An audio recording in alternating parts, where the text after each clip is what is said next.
is a CBS News Detroit update. Good morning, I'm Sandra Ali with a look at your top headlines on this Wednesday. James Crumbley, the father of the Oxford High School shooter, is due back in court later this morning. It's part of a motion hearing before his trial is set to begin in March. This comes just as new court documents show key witnesses from the school district show that they may not actually be able to testify in the case. Prosecutors say reliving the trauma from the witness stand again may be too difficult. James Crumbley's involuntary manslaughter trial starts on March 5th. His wife, Jennifer, was found guilty earlier this month. She'll be sentenced in April. 6 people charged in Michigan's fake elector scheme will be back in court later this morning. According to prosecutors, one person who was initially charged in the case will take the stand as a government witness. It's part of his cooperation agreement with the Attorney General's office. Right now, 15 people are accused of signing a document claiming that they were Michigan's real electors when they weren't. On your block in Farmington Hills, where the owner of Marvins Marvelous Mechanical Museum is now vowing to keep his business open despite a vote to demolish the strip mall where it's located. The owner says they have until the end of the year before demolition begins, and they will stay open until then. He also promises to move the museum to a new location.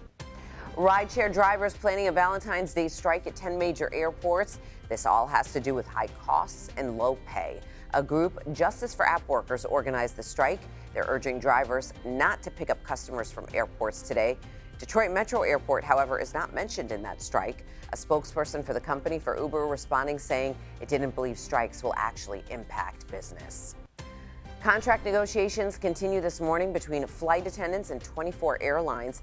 Yesterday, thousands of flight attendants walked the picket line outside of the biggest airports in the country. Most flight attendants have a starting salary of $27,000 a year. The median salary is $63,000. Pilots recently negotiated between 35% and 50% salary hikes.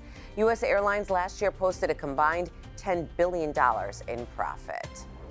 All right, let's go ahead and get a check of your Wednesday forecast with Kylie. Kylie, good morning. Good morning, Sandra. Happy Valentine's Day, everyone. Today, we're going to see mostly sunny to partly cloudy sky conditions. Temperatures reaching highs today in the upper 30s. My forecast high for the city today, 38 degrees.